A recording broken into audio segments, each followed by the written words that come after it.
Hi everyone, and a massive welcome to this special edition of What does cybersecurity and baseball have in common?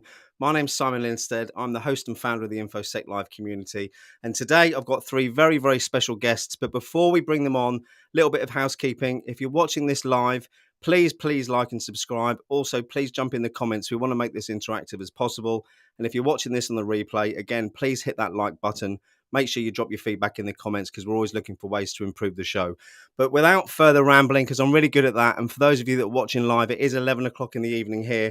I'm going to bring on our three amazing guests who are Mr. Paul Cummings, founder of the whole Cyberhuman Initiative, Jeff and Greg, CEO and COO of Valor Cybersecurity. They're now coming on.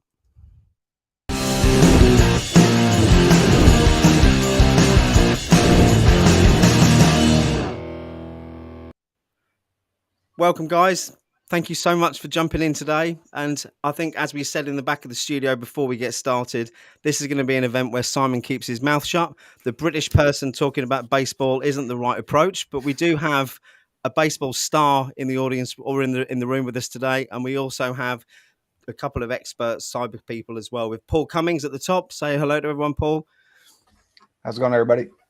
Greg Tomchick, CEO of Valor. Good evening. Great to be here. White, the COO as well. So, guys, Paul, can I pass over to you for a bit of an intro about what this is going to be about? Absolutely. So we're going to discuss how the similarities of baseball and cybersecurity exist.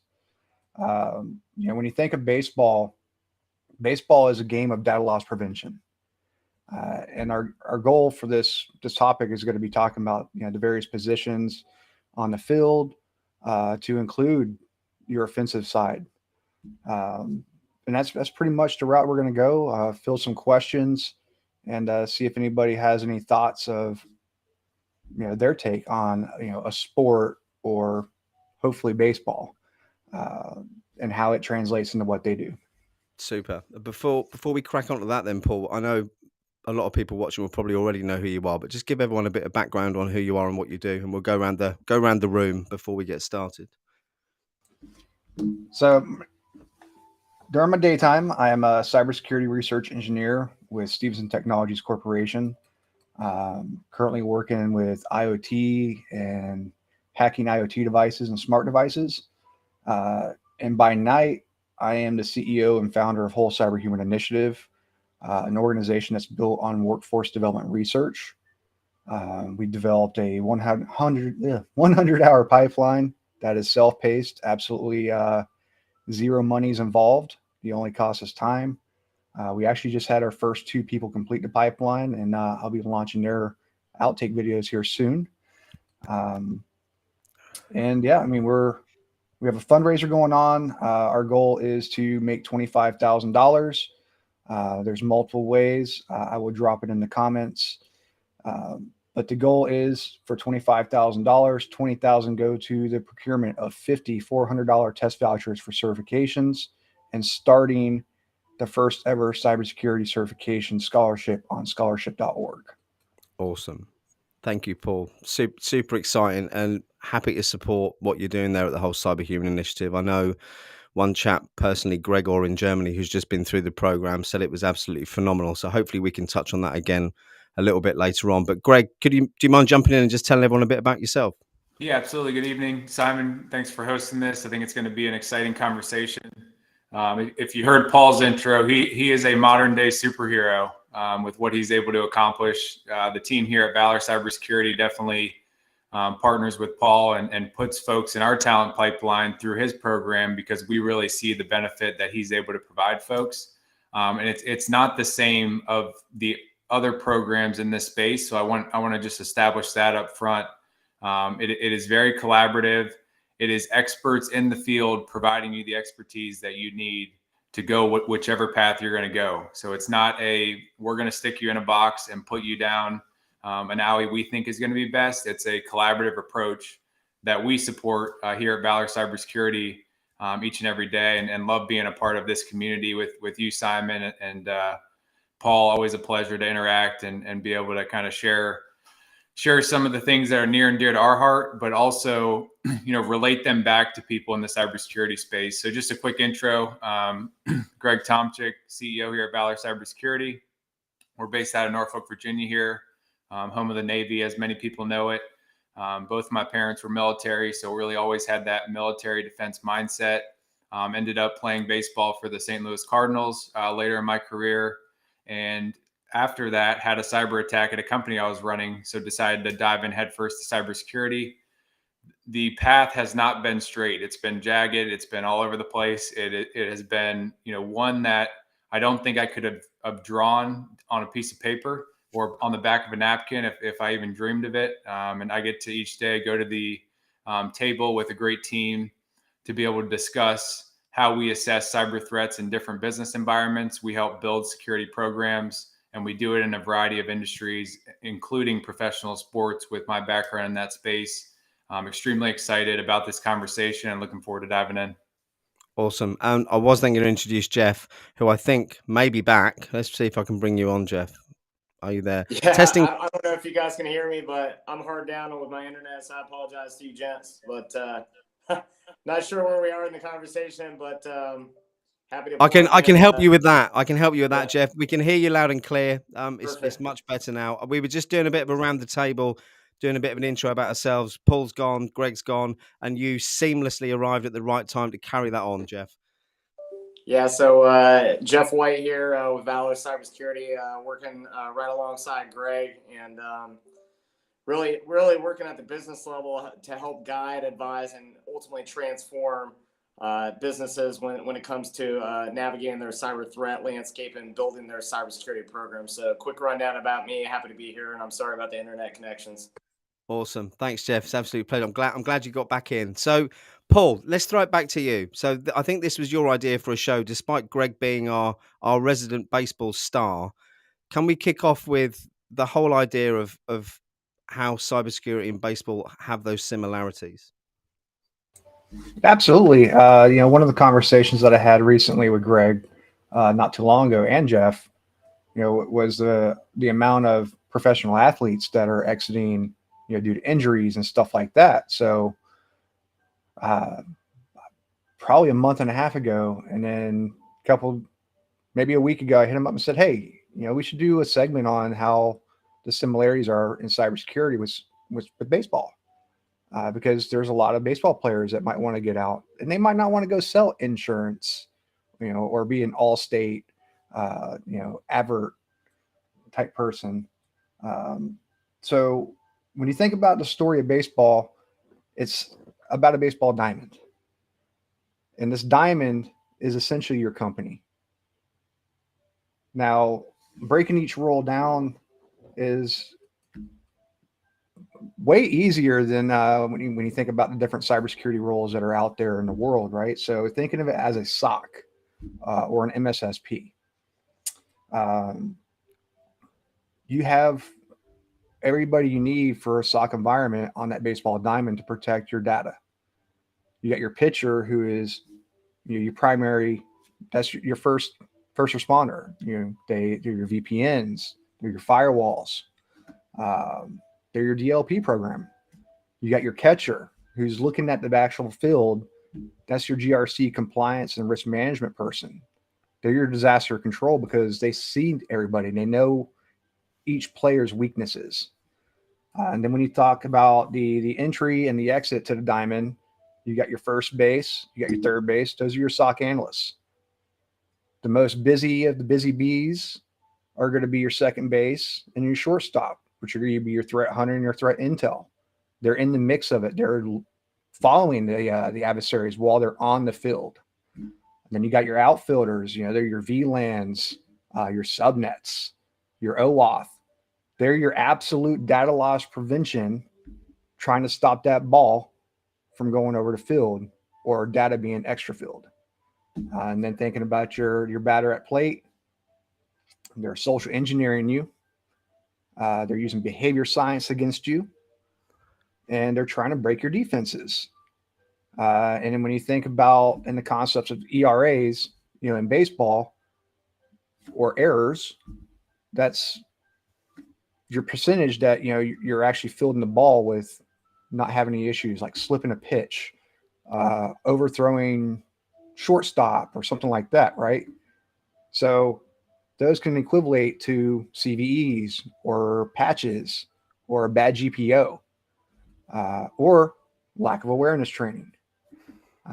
But as Greg knows, obviously going through the minors, going through middle school, high school, city league, all the way into the majors, it's a working machine. I'll pass it over to you, Greg. Yeah, no, I think the fact that your mind has gotten there, it blows me away from that standpoint. I think, when I think about organizations are so focused on data loss prevention nowadays from the executive level, and from the sports level, specifically baseball, the coach always wants to win. And sometimes they don't look at what the next layer requires in order to prevent data from being lost or to ensure that you win each game. And I think when we look at a skill set and we look at what Paul just described from the different positions on the diamond, it is all of those components and all of the members of the team playing together to accomplish that thing. So for an organization, it's preventing data loss. For a baseball team, it's ensuring or putting you in a better position to win the game. So I think just an incredible perspective on how baseball relates to cybersecurity. And I think one of the key things I heard you say was you have to start somewhere. So when we go into organizations today, they want to be in the major leagues of cybersecurity. They want to have the whole diamond filled with A+ players. But what they don't realize is you have to start somewhere. You have to start with a firewall. You have to start with a pitcher catcher to start the play off. And then you start to plug in players at different angles of the field to enhance your strategy overall to prevent those data or databases from being lost, corrupted, or stolen in most cases. So I think, just an incredible analogy. And, I think there's a lot of different angles we can go with that. But, team sport, it takes the whole team to accomplish the overall objective. And you have the offensive and defensive side. So what I'd say, to anybody listening is, whether you're trying to get a career in cybersecurity or whether you're an executive of an organization, when I was up and coming in baseball, I had to start at T-ball, and then I went to coach pitch, and then I kind of went up the maturity chain and learned different things at each step of that process to kind of put me in a position to be able to excel at a high level. And I use those exact lessons today in cybersecurity. So love the analogy, Paul. I'll toss it over to you to see which avenue you want to go down from here. I think if I jump in quickly, I mean, not necessarily a baseball analogy, but definitely a team sport analogy where you're only as good as your weakest link. And I think that speaks volumes in baseball and in cybersecurity. And the fact of having to get those fundamentals right first that you were just alluding to, Greg, that seems to be where a lot of big organizations indeed are falling down at the moment when we see where the successful attacks are coming from. Jeff, have you got any thoughts on that? Yeah, I didn't play at the highest level like Greg did. I didn't play at all. Don't worry. I don't know how much value, but I did play on a traveling team up until about right before high school. I did put some thought into this and how the individual roles kind of come together as the theme here is being a cohesive unit as a team, right? We look at every sport is a team sport. Cybersecurity is no different. So, kind of looking at it from defensive unit, you have your outfield and your infield team working together, and their ultimate, goal is to protect the other team from scoring runs. In this case, it could be the adversary trying to find their way into your individual or business. If the infield doesn't catch the ball, or in this case, potentially your SOC, your Security Operations Center, proactively, identifying and blocking that threat, then it's ultimately the outfield's responsibility for making that play before the runner or the threat advances. Similar to the role a potential threat hunter may play as after an event becomes a cyber incident. On the other side of the ball, you have the batters, those players whose goal is to move runners and create scores, right? With the hopes that the pressure is not on the defense to win the game. They say defense wins championships. But your offense could be the potential, penetration testers, security researchers, risk and compliance folks, and even your executive security strategy leaders like your CISO or your chief information security officer really proactively creates a roadmap for guiding and advising, ultimately creating cybersecurity victories. And it's important to note that these victories, they always look different for the organizations depending on the size and scale. So just my thoughts. I wanted to get creative with it, but I think it resonates the theme that where we've headed thus far. No, absolutely. Just one quick question, Greg. Based on something Paul said earlier about pitchers being red team, is that why you're wearing the red shirt tonight, or was that just a coincidence? Yeah, I was just repping the Cardinals first place in their division. So I just wanted to give a quick shout out there. Yeah. Near and dear to my heart, just incredible organization, and glad to be a part of that journey and be able to play for such a high caliber team. From that I hope you didn't mind. standpoint. So I Hope you didn't appreciate mind you me asking. mentioning the shirt there. Sorry. Back to you, Paul. Sorry, I sort of jumped the turns No. there.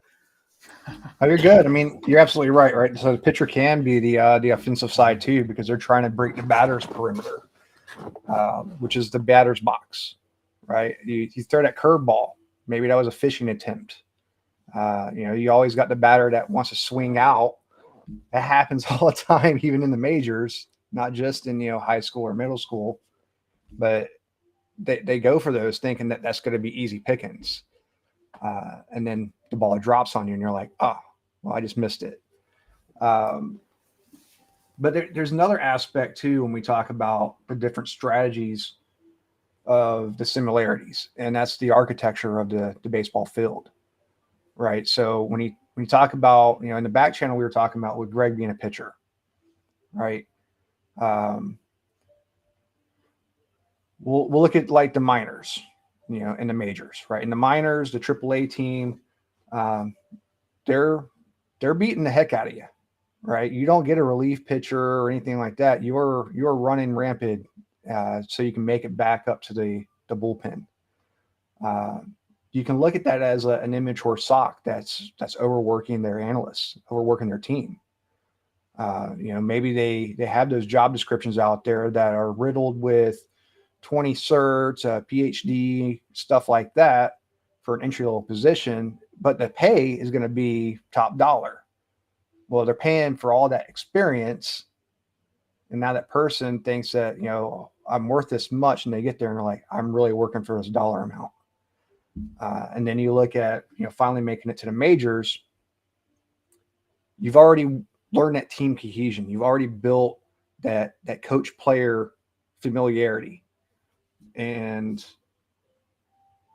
traditionally, you get the 7th inning stretch, and a relief pitcher comes in, right? So think of that as an incident response.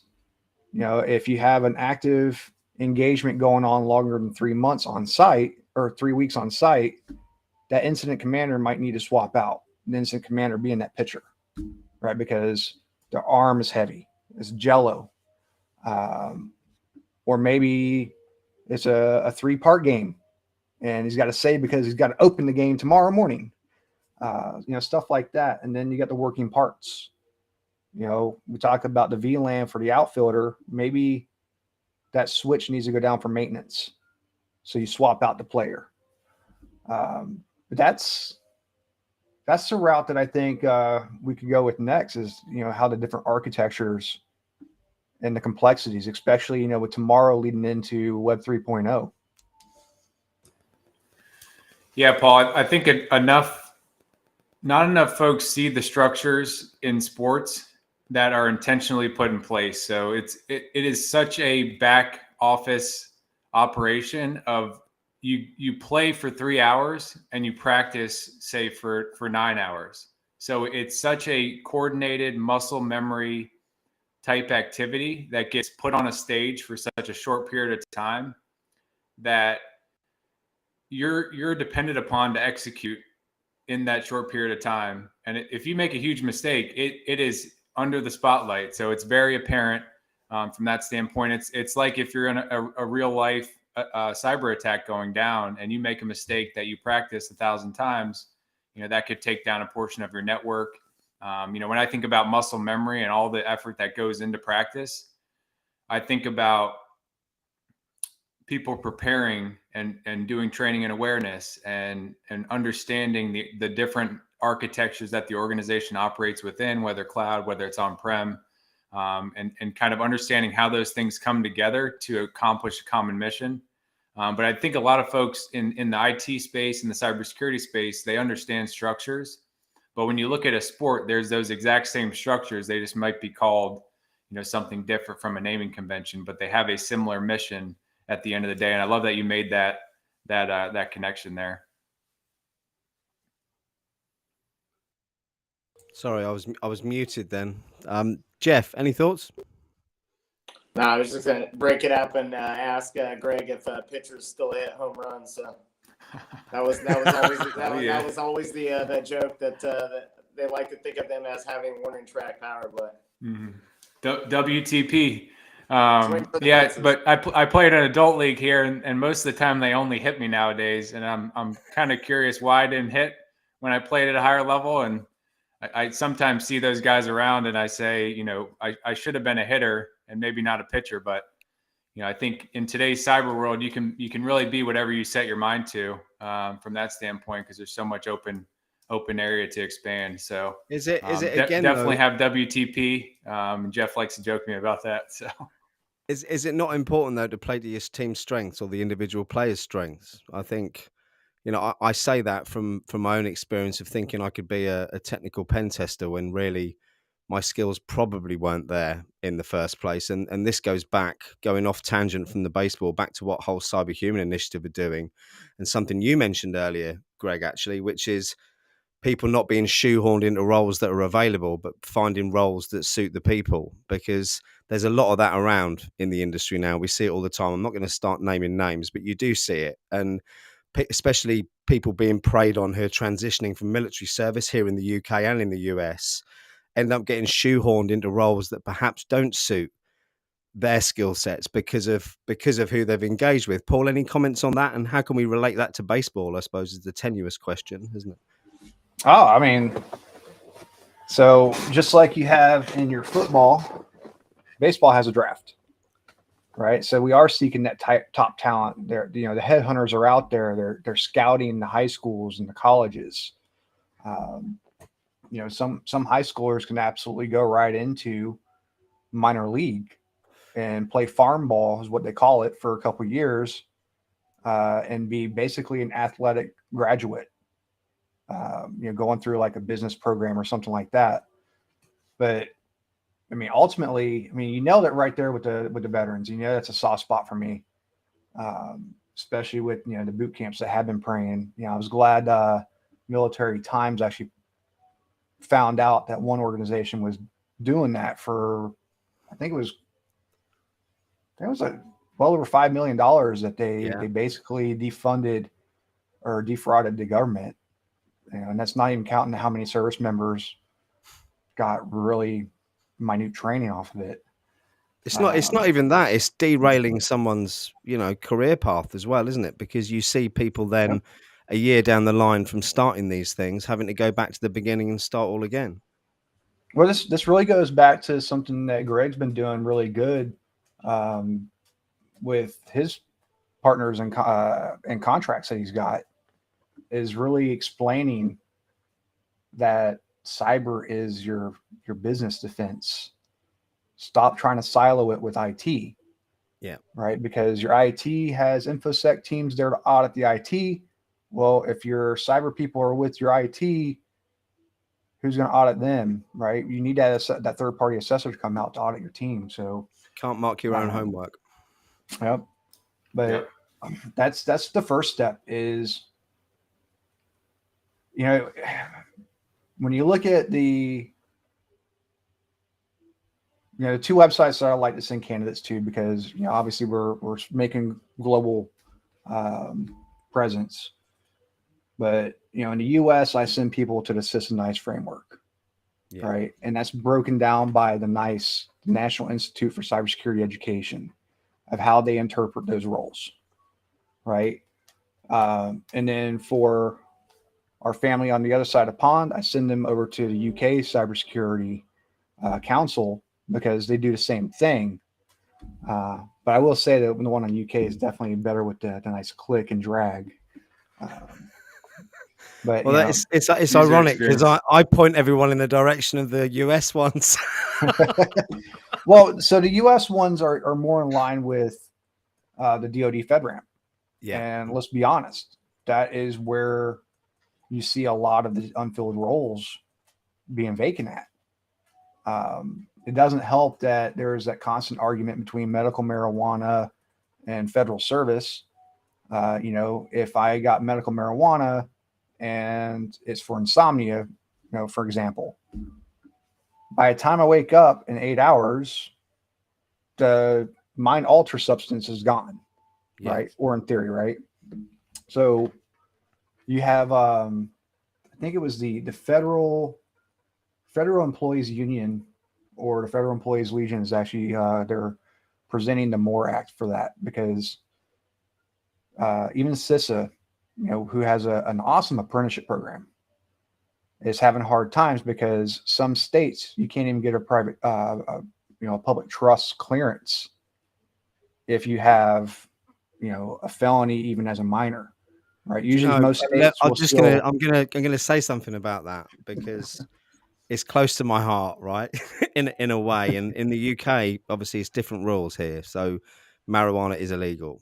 You can get it prescribed on the odd occasion, but it won't be funded by the NHS. Although going back to your point about when the effects of that wear off, so when you're fully compos mentis again, the law over here, if you were to smoke or whatever you want to do with the cannabis of an evening, if you then drive your car within the next 28 days and get pulled over and swab tested by the police, you'll lose your license because it stays in your system for up to 28 days. But it doesn't affect you for up to 28 days. So again, there's lots of little idiosyncrasies like that mess people up. But let's stop talking about cannabis. Because that really hasn't got anything to do with baseball. It doesn't improve your pitching, folks. I can promise you. I do have. We're talking about how there's that labor shortage. I mean, look at a Yeah. lot of the youth that are growing up where they're actually getting prescribed medical marijuana by their psychiatrists. Yeah. They have to say that they're taking a scheduled drug on their federal application, and that automatically disbars them. It's the same thing with the states that have, you can have a felony at age 17 that's supposed to be sealed because you're a minor, but like Texas, I can go join the military and have a polygraph type security clearance, retire, move back to Texas, and I can't get a public trust job. That's crazy. It happens. So obviously I could go protect national secrets, but I can't go work for,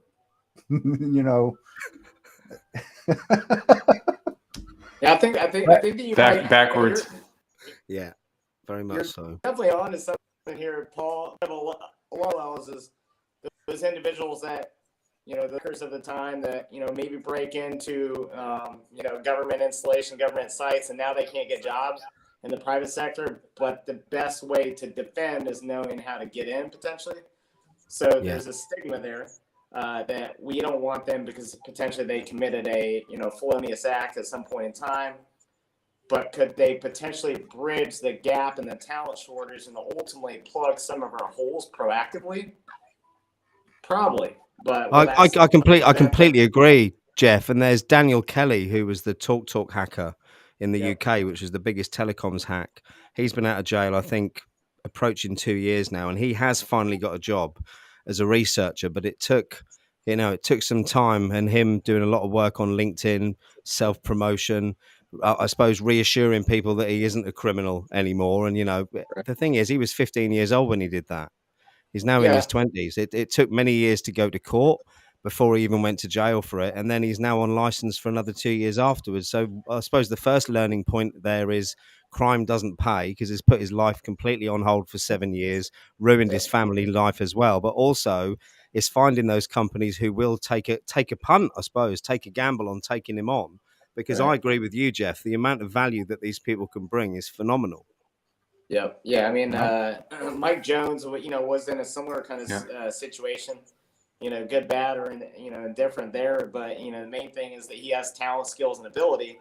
And what would happen if we bring these individuals, we break down those barriers, right, of their previous, rap sheet, and they're reformed, they're transformed and integrated, right? I'm big about integration, giving people a second chance, because we all Yeah. have, nobody's perfect, probably here on the No, stream. We've all absolutely. made missteps, whatnot. But I say that because, what would happen if we brought them in and they're so hungry to get back and get skin in the game that they're ready to be mentored for that next generation of promoting leadership, promoting individuals, and bridging that gap, so they could be that security champion for organizations. You bring them in and say, hey, I don't want to do anything right now except be a community leader and community manager, be an advocate for transitioning military individuals that want to break into cyber. I can help lead them, right? I can help you get them there, right? Yeah, absolutely. Paul, any other thoughts on that, or shall we move it back to baseball? No, it's segueing back to baseball now. When we talk about, going back to, a lot of players they're beaten up, right? They've learned the business of baseball, so they understand business. They understand team. So, I would look for, someone like, Greg, that said, hey, I want to make a difference now that I'm not in the spotlight anymore. Get your business knocked out and learn how your position might be of value to a company. When you talk about the level of threat intelligence and open source intelligence that goes into some of the positions on the field, I know that for us down, when I was doing middle school, we would the shortstop and the catcher would go to the other team and watch their games, because I'm going to learn those adversarial techniques. Right. Then when you start getting into the senior level, it's probably your pitcher and your catcher, because your pitcher is your first line of defense. But it's not, for me, it would look at that. That's the perfect soft skills and hard skills to transition over into cyber, and not an entry level position. Right. And that's really the focus that I want to really do with this baseball and cyber translation is, here's some concepts that you can go with, especially if the audience members, if they're playing softball for, a church team, or maybe they played high school baseball or made it into college and, had a scholarship, that, you look at professional sports, not a lot of athletes have a backup plan. You look at states like Texas, in football, real big football town, they could be their senior year and they can get their knee destroyed after signing a scholarship. And now what are they stuck doing? They're attending a field or something like that, or because they were a city star, they might be the face of an advertisement or something like that because they're a homegrown hero. And that's the segue I want to go into, is how we can start talking about the translations of skills.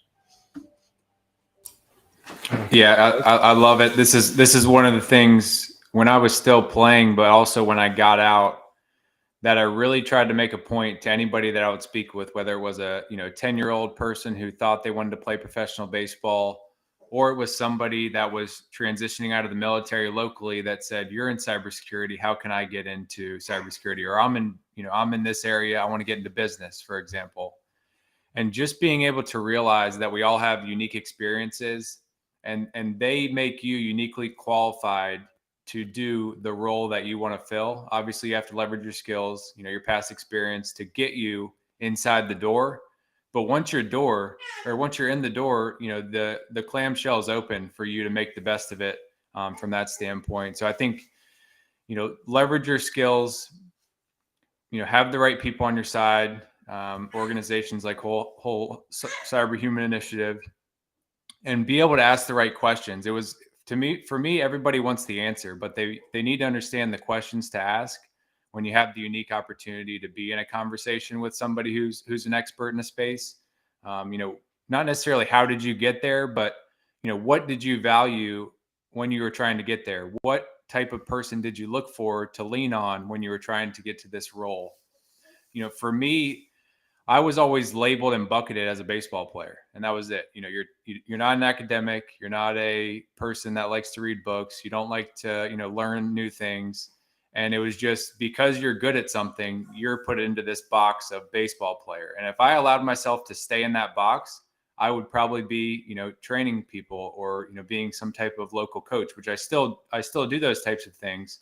But I really enjoy being able to dive into an area with such a wide ranging variety of folks with so many different mindsets and different experiences. And that's what really keeps me going on a daily basis. I love how sports and business and cybersecurity really have so many similar dynamics that even if you didn't play sports, but you love sports and you understand the different dynamics of what makes a sports team successful, you can take that into any environment, whether it's IT, cybersecurity, business, joining the military, and these organizations really value your ability to do that once you have the right conversation. So I kind of start it there, Paul.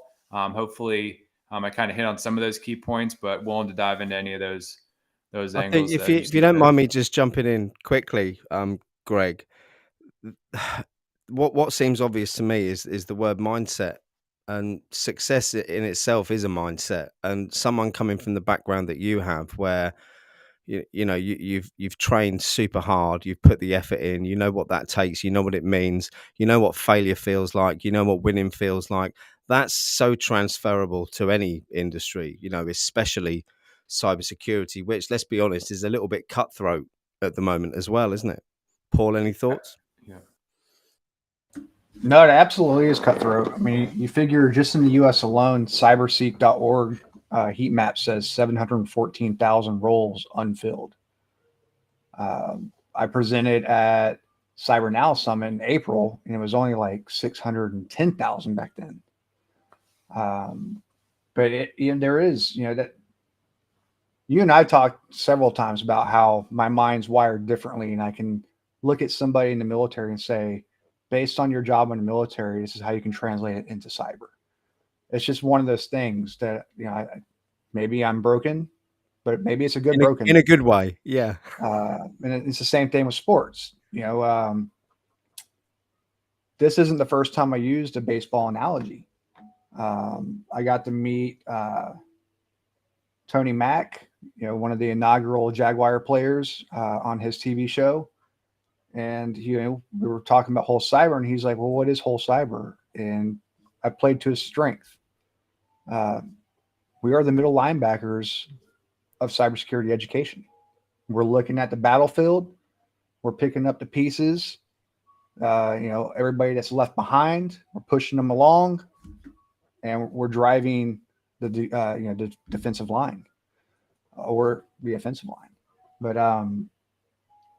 it's just one of those things that I've been able to do. And, Jerry over at Simply Cyber recently talked to Aaron Katz Gantz, who's a trucker, and about the transferable skills he has, right? But, the reason why we do the systemized framework or the UK Cybersecurity Council's mind map is to showcase, because just as Greg said, right, you got to get a mentee that comes up to you and says, how do I do cyber? Or I want to get into cyber. What do you want to do in cyber? Yeah.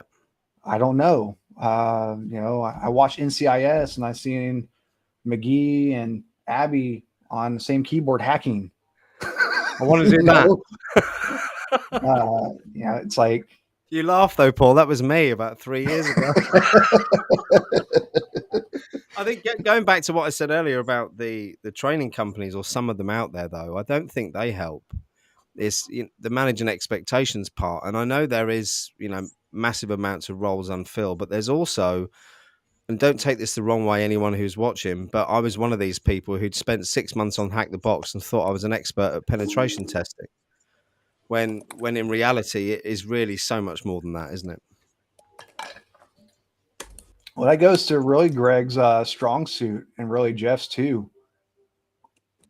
If you don't like writing, you really need to look at the nice framework and the cybersecurity council's mind maps, because more than 80% of these roles are very report intensive. And as you found out with red teaming, it's a Yeah. lot of writing, It is. a lot of note taking while your hands on keyboard. And you're absolutely right. I go to try hack me, bang out a room, but did I take notes? No, I never And got caught in it's not the same. People say, you know, hackers don't have certs and qualifications. Yeah, they don't have to report on what they've done either. I think that's something that people forget quite a lot, isn't it? You know, I could quite easily, or not quite easily. I think I got one box in my OSCP, but I could probably cause some damage, but I have no idea how I'd done it. You know, I wouldn't be able to report on what I'd done and how I'd achieved it. And I think there's a lot of malicious actors out there who aren't that highly skilled. I mean, you've obviously got lots who are, but with all the ransomware as a service and all the other things we're seeing spring up on the dark web and beyond at the moment, you know, anyone from a 16-year-old in their bedroom upwards can potentially look at That's really exploiting. the other stigma that a lot of people are having with some of these entry level positions. You know, you have high schoolers that are maybe at a STEM school. You know, in the States we have the STEM Academy. You know, science, technology, engineering, and math, Yeah. and agriculture. You know, and they're going through programming camps, and that's going to be one of the things to talk about tomorrow with Greg and Jeff on the Valor Cyber Risk live stream. You know, maybe Well, STEM what had it time is right. that? Quick plug. What time is that, Greg? 9 a.m. Eastern Standard Time. There we Look go. forward to seeing you there. Super. Sorry, Paul. Jeff will be extra shiny.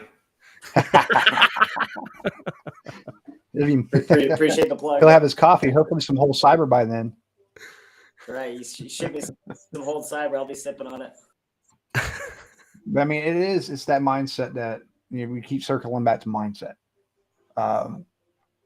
You know, before I started Whole Cyber Human Initiative, I had clocked in, there were 600 mentees. And each of them, when you sat down and talked with them, you know, it's just like you had in your vision last year when we first met. It was either you want to be a SOC analyst or a pen tester. Yeah. And it goes back to, you know, it's glamorized on TV and stuff. But going back to the age disparity, you know, high schoolers during the COVID pandemic had to learn how to maintain their own computer to be remote workers. Yeah. Right. They were remote workers. Keyword remote. Not every role in cyber or IT has to be done on site. But you know, they had to install VPNs that the school provided. They had to run antivirus security checks, especially when they were submitting a Word document, stuff like that. The teachers had to learn how to be ITs because now they're teaching on a virtual platform. So, but then you hear a lot of these companies that are really not, they say they can't attract youth, right? And a part of that is it goes back to the idea that maybe STEM had it right on a few aspects, especially as we lead into Web 3.0. Majority of STEM schools in the U.S., they're led by the PTA, and PTA usually see what the buzzwords are on Facebook, Twitter, Instagram, you know, whatever. It's all right. Elon Musk has bought it today. I think everything will be fine now. But they see coding, you know, as one of the things, right? Everybody needs to have a language. So I know my son's school, their fourth graders are able to start a code academy with them, with their STEM class. And, you know, it's like Python. But that is, you know, that's one of the things we talked about when we were originally looking at that one grant we were trying to go in together with, is we really need to hard bake security into our youth. And here comes another shameless plug. Good. The World of Haiku. I haven't played it yet, Red versus actually. Blue. Right? Threat Gen Red versus Blue in the World of Haiku. Both owners and founders, amazing. They really are trying to target the youth because they do like that gamified learning experience. And, you know, that's that's one of the things I'm going to help push. I'm meeting with Eric about trying to get some world haiku in some of these schools, but it's there's ways around it. We need to if we can hard bake security into our youth, we know that we're going to be protected for at least another 10 years. Well, we're already fighting half the battle, aren't we, if we're doing that? And I can't speak for World of Haiku because I haven't played it yet, but it's on my list of things to play. And I think there's a discount on that until tomorrow, if I saw rightly. There 25% off if anyone fancies giving that a go. But I've played a fair bit and shoutcasted quite a lot on the Threat Gen platform. And my knowledge of how, I suppose, the people, the processes, the process you go about setting up for a business, the amount I've learned from playing that game is more than I've learned from any book in the last 2 years. It's given me such a good overview, I suppose, of the individual sections that you learn while you're going through your journey. The gamification part for my brain, the way my brain works, it allows me to see the bigger picture, which I think is a massive help. And that's actually, something that when you think about it, Cliff, obviously, big, or Clint, ICS skate above it, right? So knows a lot of OT cybersecurity. And I was happy when I seen the second iteration start having ICS on there. That's when I really started watching. I was like, oh man, who's going to get pwned, right? Who's going to get that ransomware and who's going to have their assembly line go down? It's exciting. But his algorithm is phenomenal. I mean, and then as he's adding the modules and the buckets into the new upgrades, it's going to be a force to reckon with, because I think so with the league as well. well. Your own infrastructure.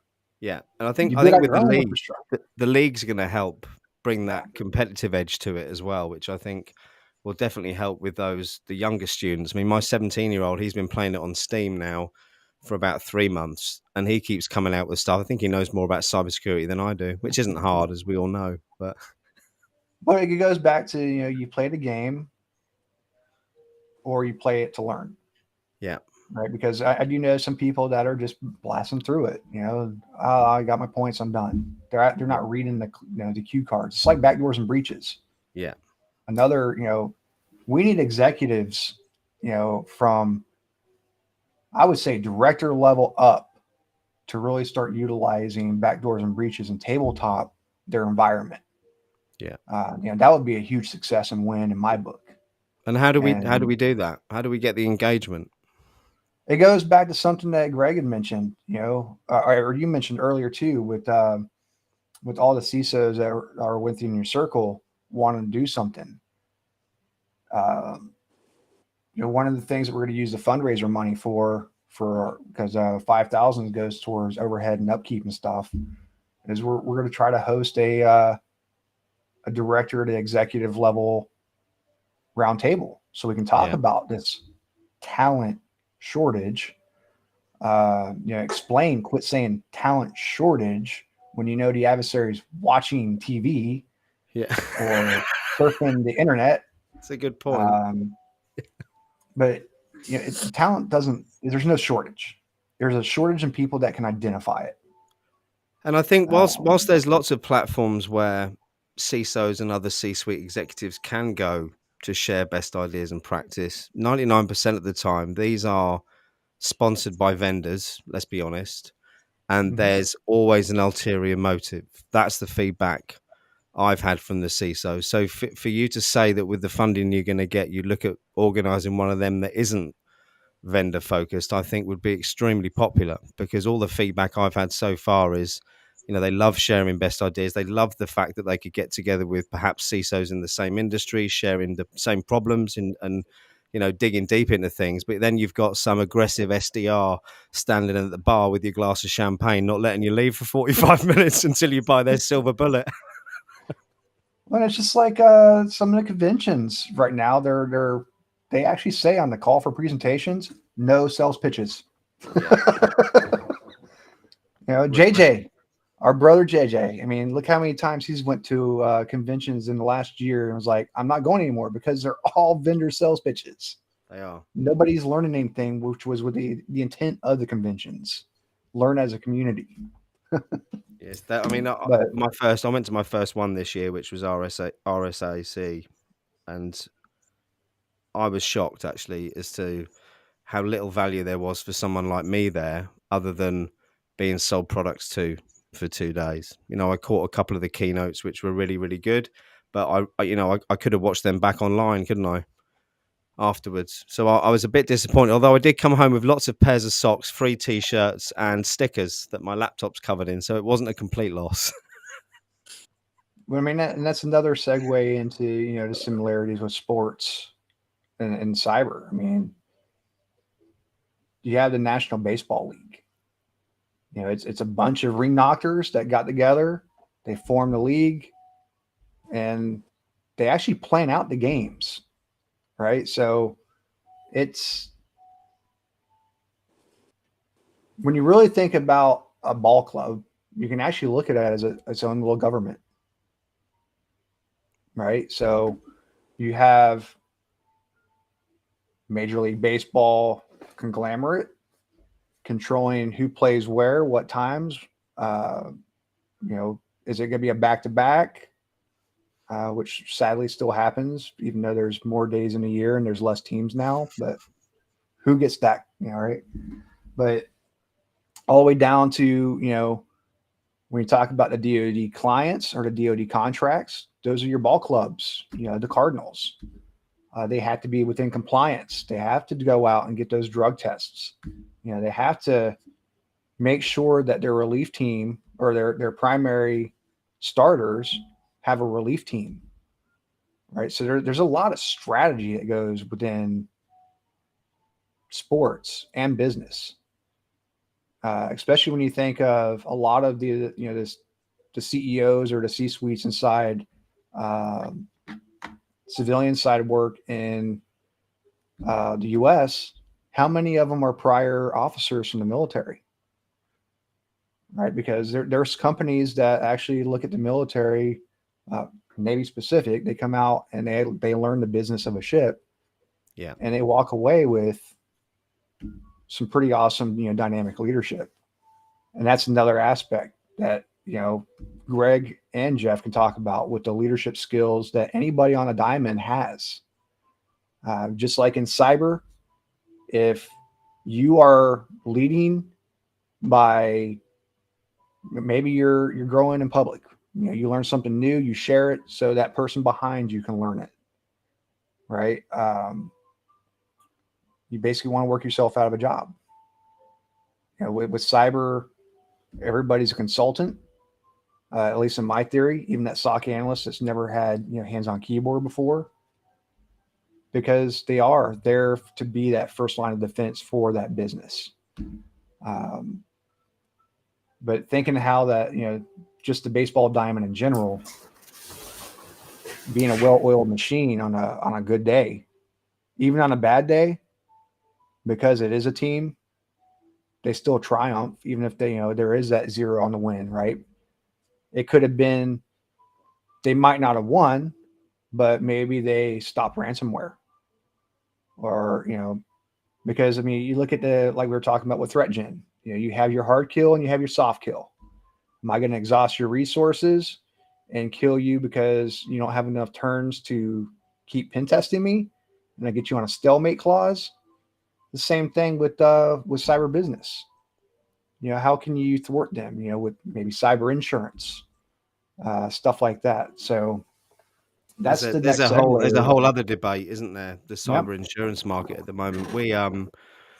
We appeared on the Crest podcast week before last. Myself and Team Bramfit went on there for a chat about cyber insurance, and the market is in turmoil at the moment after Lloyd's of London stated that state-sponsored attacks weren't going to be covered. And I think there's a lot of concern in the market around, well, actually, two of the CISOs I've been speaking to recently are talking about self-insuring their businesses rather than going the insurance route. And I wonder whether for the more established businesses with the cash reserves or the assets to back that up, whether more people will take that approach.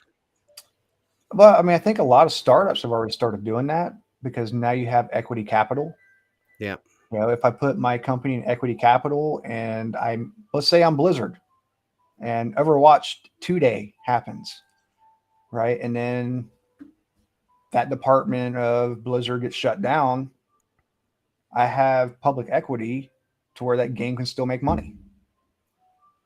It's not going to be making the business money, but it's going to be making the person's money that we're in charge of that equity. No, absolutely. So, I'm conscious we've got 5 minutes left, and I want you to have a chance to get any messages across. I know it was about baseball, but I know you, Paul, and you, Greg and Jeff, have both got things perhaps you'd like to get across. So, Paul, do you want to just focus on whole cyberhuman initiative, what's going on there as we wrap things up, and then I'll move over to Greg and Jeff for a bit of a Valor update before we close? Yep, I'll do a short plug. So we have a fundraiser going on. We will have a 5K starting on Friday, the 15th of October. And it comes with racing bib, t-shirt. T-shirt is actually going to represent all the partnered ecosystem logos. So if there's organizations out there that you don't know exist, they're going to be on all one t-shirt. All proceeds go towards, obviously, procurement for the scholarship fundraiser that we're doing. We're on Amazon Smile, so if you want to buy something and donate to a cause blindly, there's a way. If you go to wholecyberhumaninitiative.org on the About page, go down to about middle of the page, there's a Donate Now link. If you're a company, organization that wants to make a substantial donation, we have what is it? Brevity. Brevity. Yeah. Yep. So corporate level can donate. Thanks to Wolfcat Consulting, our sponsors for the 5K. They paid out of pocket for the entire event, and all the proceeds again will be coming back into the whole cybersecurity ecosystem. That's brilliant. With the scholarship application details to follow after obtaining the milestones. I've just dropped in the chat there, if you can see the link if you're watching, that is to a YouTube video that tells you about the fundraiser that is on Whole Cyberhuman Initiative's YouTube channel. So please do check that out as well. Thank you, Paul. Greg, Jeff, anything from a Valor point of view you'd like to get across before we wrap things up? No, it's just been a pleasure to be on the same stage as you guys. We'll definitely be participating in the virtual 5K, I think from Orlando at that time. So looking forward to that. It's going to be an awesome time, just to be able to support such a impactful organization. That's why we do what we do on a daily basis. Looking forward to that. Looking forward to continuing this conversation. This is a conversation I like to have, and I typically have it on a daily basis. So would love to continue it. And if anybody's interested in kind of thinking about their own angle, I'd also bounce back to something Paul said about resonating with the folks that you're speaking with. He went to an individual that was a football player, and that really resonated with helping him understand how cybersecurity impacted his either daily life or business. If we can do that on a larger scale, we'll be able to make a bigger impact than we're already making, and looking forward to continuing down that road. Thank you, Greg. And Jeff, any final words? Yeah, it's been great to be here. I appreciate you providing us a platform. I think it's really, Paul, I appreciate you being creative when it comes to, linking to where the parallels are in cybersecurity and beyond. I think that just, I see that, we're all cut from different fabrics. We're not all. So I think if we can identify where we want to play on that field of cybersecurity, that field, designated hitter, you want to be the pitcher, you want to be the security strategist. Identify what you want to do. Back to Paul's kind of conversation about the NICE framework in the UK, kind of that. Identify a strong mentor.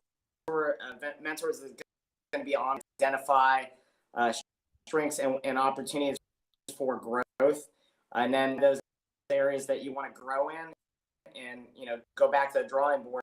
If it's lift longer balls, in the cybersecurity context, you want to be better at alerts and creating business context around them, setting up labs in your home environment, and red versus blue or threat gen, and then going from there. So we're all valuable in what we bring to the table, and usually when you go to these interviews and these discussions, because we all can bring a valuable businesses represent ourselves. Thank you, Jeff. And just as a quick recap, then I think Paul, you said this Friday is the 5K fundraiser. No, it'll launch October 15th. October 15th for the fundraiser. Tomorrow, 9 a.m. Eastern time. Am I right in thinking Digital Risk Digest? You three guys are going to be on there tomorrow. So another date for your diary, people who are watching. Thursday this week, I've got a new series starting called The Human CISO on this channel. First guest is a chap called Scott Wright, who's the CEO and founder of ClickArmor, which is a learning and education platform for cybersecurity. And we're going to be focusing on those, as Paul was just, and actually all three of you were just alluding to, those soft and essential skills and how important they are, no matter what level you are in the cybersecurity industry. And then next week on Monday, we're back with how to hire in cybersecurity with Greg Vandergast, CISO from the UK. And the following week, we've got series 2 of the CISO experience. I think we've got 15 guests lined up already, still doing some outreach on that, looking to have about 30 in total. So make sure you tune into all of them. Thank you so much for everyone who tunes in and watches.